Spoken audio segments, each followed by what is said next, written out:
Welcome to Hollow Histories, where truth is often stranger and far darker than legend. Tonight, we journey to the heart of 17th century Hungary, to a castle shrouded in fear and chilling whispers. Within its stone walls lived a woman of immense power, haunting beauty, and an eternal terrifying mystery, Elizabeth Báthory, remembered by history as the Blood Countess. She stands accused of some of the most unspeakable acts ever recorded, a noble whose name is synonymous with cruelty. But was she truly the monster of folklore, or a victim of her own formidable legend, her story twisted by those who sought her downfall?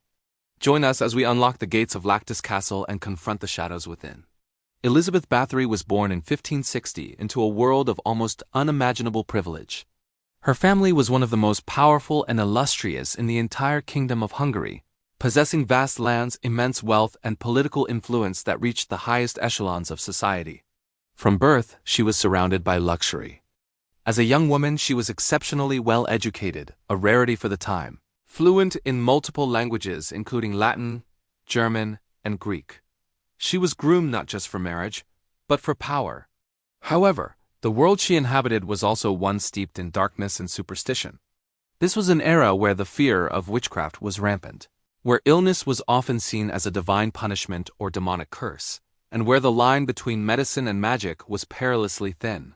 People lived in constant fear of the unknown, and death was an ever-present neighbor. At the young age of 15, Elizabeth was married to Count Ferenc Nadasdy, a formidable warrior known as the Black Knight of Hungary for his ruthless effectiveness on the battlefield against the Ottoman Empire. While her husband was away at war, which was often, Elizabeth was left in sole command of their extensive estates and numerous castles. It was a position of immense responsibility and authority, one she managed with intelligence and a firm hand. And it was during these long periods of solitude and command that the first dark stories began to weave themselves into the fabric of her life, whispers that would grow into a storm of accusation and echo for centuries to come. In the villages surrounding Elizabeth's castles, a quiet terror began to take root. Servants who went to work within the castle walls started to vanish without a trace. Families waited for daughters who would never return home. Soon hushed rumors spread like wildfire through the fearful peasantry. They spoke of strange, agonizing cries heard piercing the silence of the night, echoing from the high windows of the fortress. They whispered of visitors who entered the castle gates, drawn by promises of work or education, but were never seen again. Locals began to murmur that the countess was prone to fits of rage, punishing her staff with extreme severity for the slightest perceived infraction, a poorly stitched garment, a misplaced item, or a moment of disobedience. But these were more than just tales of a harsh mistress. The stories grew darker, more elaborate. They spoke of bizarre rituals, of cruel experiments, all supposedly designed to preserve the countess, as famed youth and beauty in an age when a woman's value was so closely tied to it. In a time when the nobility were a class apart, almost untouchable by law, no one dared to challenge her directly. Who would believe the word of a peasant against a countess of her stature? Yet, the whispers persisted, growing in volume and horror, painting a portrait of a woman whose magnificent exterior hid a chilling darkness. Whether these tales were born of truth, jealousy, or simple superstition, the reputation of Countess Báthory began to curdle, transforming from respected noblewoman to a figure of dread. In 1604, the death of her husband, Ferenc Nadasdy, marked a pivotal turning point. Elizabeth, now a widow, became the sole, undisputed ruler of her vast domain, with Lactis Castle as her primary residence. Without her husband's powerful presence as a shield, the rumors that had been circulating for years began to attract official attention. Lutheran minister István Magyari was one of the first to make public complaints. But soon, other local priests and officials, hearing the desperate pleas of their parishioners, started reporting the disappearances to the Hungarian court. Finally, the sheer volume of complaints became impossible for King Matthias II to ignore. He ordered a formal investigation, appointing a man named György Thurzó, the Palatine of Hungary, the highest-ranking official in the kingdom after the king himself. Thurzó was, coincidentally, Elizabeth's own cousin. In December of Thurzó and his men made a surprise raid on Lactis Castle. The accounts from that day, written by Thurzó's party, described horrific scenes of suffering and fear. They claimed to have found girls who were dead, dying, or imprisoned within the castle's dungeons. Over the following weeks, a formal inquiry was launched. Dozens of testimonies were collected from servants, villagers, and survivors. These witnesses, many speaking under duress, painted a gruesome picture. They alleged that the Countess, with the help of her closest servants, had systematically tortured and murdered hundreds of young women.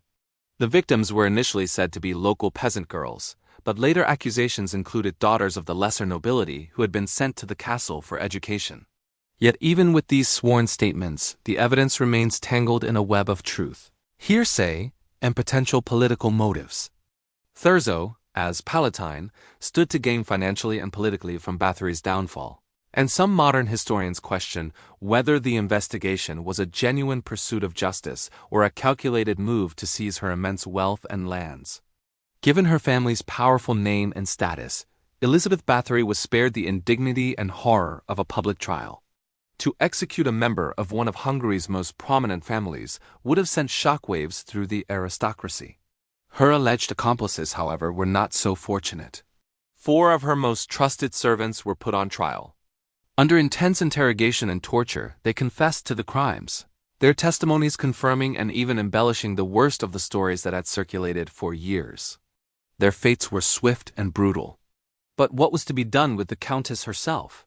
Judgment was passed without a trial. Elizabeth was sentenced to a unique and terrible form of imprisonment. She was placed under permanent house arrest, walled up within a suite of rooms in her own Lactis castle. The windows and doors were bricked over, leaving only a small opening through which food and water could be passed. She was to live out her days in darkness and solitude, a prisoner in the very fortress where she had once ruled supreme. There she remained, entombed in stone, until her death 4 years later in 1614. Yet, even her imprisonment is shrouded in mystery. Some contemporary accounts suggest she accepted her fate with a chilling calm, never admitting guilt nor showing remorse. Others claim she furiously protested her innocence to the very end. The narrative was, and still is, deeply conflicted. Modern historians continue to debate the case, suggesting the legend of the Blood Countess, who bathed in the blood of her victims, may have been a sensationalist fabrication that grew long after her death. Fueled by political ambition, fear of a powerful woman, and the timeless human fascination with horror. Over the 4 centuries since her death, the historical Elizabeth Báthory has been almost entirely consumed by the Gothic legend she inspired. Her story evolved, twisted by folklore and fiction, until she became the archetypal female monster, the vain, cruel noblewoman who sought eternal youth through unspeakable, forbidden acts. Her name has been woven into the fabric of horror, inspiring countless books, films, and tales, and she is often incorrectly linked to the vampire myths that would emerge in Eastern Europe centuries later. But behind this terrifying myth stands a real woman. A woman who was intelligent, educated, and commanded immense power in a world where such authority in female hands was often viewed with suspicion and fear. Was she a sadistic killer who committed atrocities on an industrial scale? Or was she a stern but conventional noblewoman whose cruelty was exaggerated by her enemies for political gain? Perhaps the truth lies somewhere in the murky depths between these two extremes. It's possible that Elizabeth Báthory wasn't a monster born of bloodlust, but rather a monster meticulously constructed by history itself, a cautionary tale shaped by the fears and prejudices of her time. The true Elizabeth may forever be lost to us, buried beneath layers of legend and lies. The ruins of Lactis Castle still stand today, a skeletal silhouette against the Slovakian sky. Its stones are silent now, but visitors often say the air there feels heavy, charged with the weight of its dark past, as if the castle itself remembers the secrets that history has tried to forget. Thank you for joining us on this journey into the shadows. If you were captivated by this exploration of the truth behind the legend, please show your support by hitting the like button and subscribing to our channel. Keep your candles burning and your minds open, because here in Hollow Histories, the past is never truly dead.